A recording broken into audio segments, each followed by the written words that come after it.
Why this car brand that makes beautiful cars failed twice. A car company that failed once and now seems to be failing again. But how did Fisker manage to crash twice? Imagine buying a car that looks like a futuristic supercar, sleek, powerful, and packed with innovation. A vehicle that promises solar-powered charging, a vegan interior, and cutting-edge technology. But what if I told you that one of the biggest tech reviewers in the world called it the worst car he has ever reviewed? A car company that burned through billions of dollars and is now on the verge of collapse.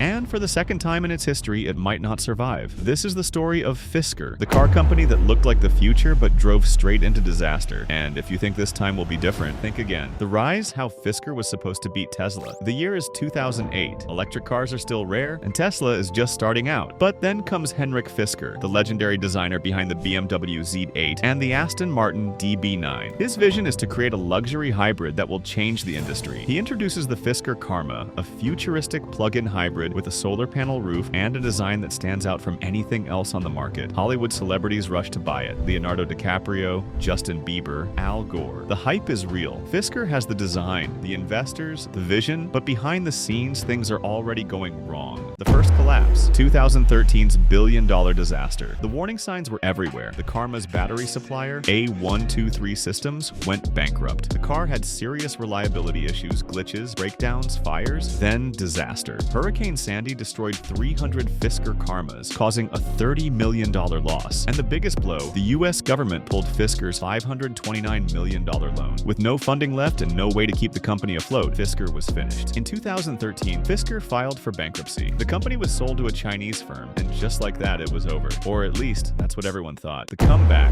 Fisker returns from the dead. In 2016, Henrik Fisker came back. This time, his plan was bigger, bolder, and fully electric. He introduced the Fisker Ocean, a luxury electric SUV with a solar roof, a vegan interior, and technology that was supposed to rival Tesla. Instead of building the cars himself, he partnered with Magna Steyr, the same company that produces high-end vehicles for Mercedes and BMW. Investors saw potential and Fisker stock skyrocketed. At its peak, the company was valued at $8 billion.